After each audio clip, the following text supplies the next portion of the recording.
Hello, everyone in the chess world. So today we'll have a shorter video, but I wanted to show you this. This recent game I played on the internet. My usual time control of 30 minutes plus 30 seconds. It's kind of similar to tournament games. It's really funny. A particular tactical situation that I saw in the end. I was sharing it through WhatsApp with colleagues and stuff because it was so curious. And I mean the way that I ended up. Everything ended up blowing up on my in my face. So I was black.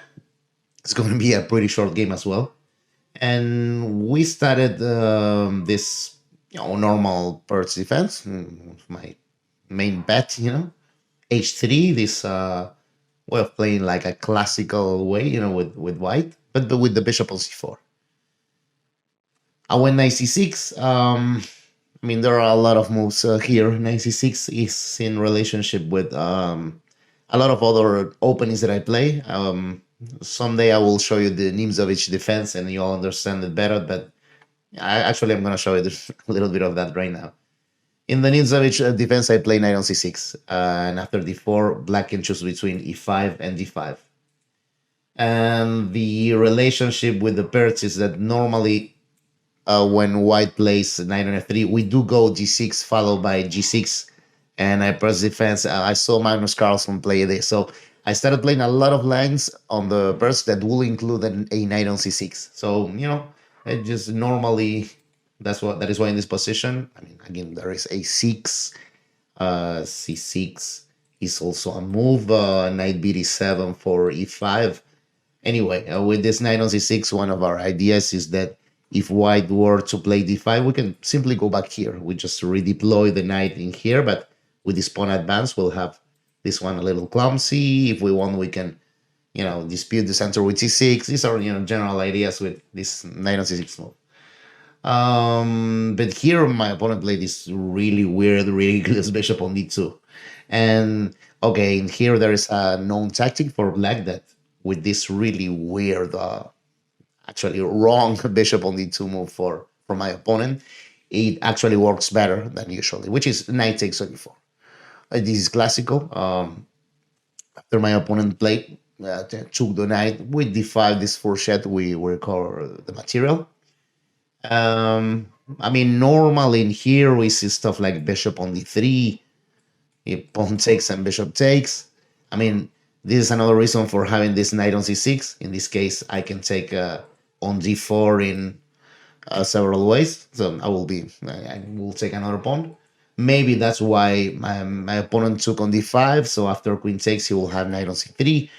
But black is much better. Yeah, much better now. I'm playing queen on c4, and after b3, just queen on a6, and I'm also, for the moment, even preventing short castles.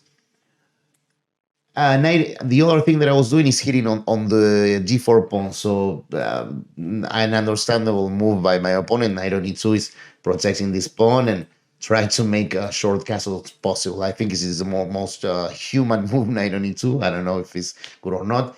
Black is clearly better anyway because bishop on d2 was a bad move. With knight takes on e4, of course, I got the advantage. But e5, of course, came anyway. This is the right move, e5. d5 and e4 came, So yeah, besides both knights being hit, I have this possibility of taking the rook. Maybe I will want to do it, maybe I wouldn't, but my opponent played knight on h2. I think that here probably taking the rook is not an awful move, but it is a little bit uncomfortable, right? I think it's the typical kind of sort of positions in which who would want to give this, the defender of the dark squares and around my black's king, just for this rook on a1 that wasn't doing anything. So yes, even if computers could objectively say, yeah, bishop takes on a1 is a good move, I wouldn't do it. Still, I really doubt that engines will tell you that move is good. I played what I thought it was the most natural move, knight on e5. I think knight on e7 was probably the best move. Knight on e5 should be quite good anyway. You went castles. I remember that in here I spent like at least 5 minutes. I was looking at stuff like maybe if I could make knight on f3 check work, or even or making this work, but, but I thought that, okay, no, I think that those are not possible yet. So I just went, just chilled. Bishop on d7. C4 was the move by him. Knight on d3, which is I said the most natural move, right? And here I think he played the best move. He played knight on f4. So, I mean, this is the first moment where I'm going to ask you to possibility and think, because there are a lot of moves here for black. I will recommend to spend some time before deciding. So, but yeah, for the moment, possibility and think. Okay, I think that for starters, once again, bishop takes on a1 looks wrong. It's the same thing. After queen takes on a1, yeah, maybe we could exchange that knight in here, but it's the same thing. The potential of adding these two sorts of moves to the power of this queen against this king, I mean, it looks ridiculous in any practical way. So I was, of course, not considering that. Okay, to answer the possibility thing question, c6 is the best move according to the computer. Just not thinking about the exchange nor the knight on f4, nothing. Just going c6, hit on the center, try to open up lines, maybe winning for black, or almost winning. Bishop takes on a1, I think, yeah, objectively it was a little bit dubious move. Now I'll play queen on f6, which I'm interested in seeing, if any of you thought about this queen on f6. This is a bad move, but I spent a lot of time in here. So I concluded that I did not see the c6 move at all. I was actually thinking about the rook on a1, and I concluded that if I could take that exchange with an exchange of queens included, well, then that will simply be a correct, winning of an exchange, because without the queens there will be no danger for my king. So that was the initial reasoning for me to play queen on f6, but it actually involved a long calculation. So I'm going to ask you a particular question, and then we're going to possibly think again, because now I want to think about specifically what I was kind of looking at during the game. So my line went like this. I'm going to play queen on f6, and I want to take this exchange. Then, if the answer of here is knight takes, sorry, if the answer is knight takes e3, then I'm going to take the rook.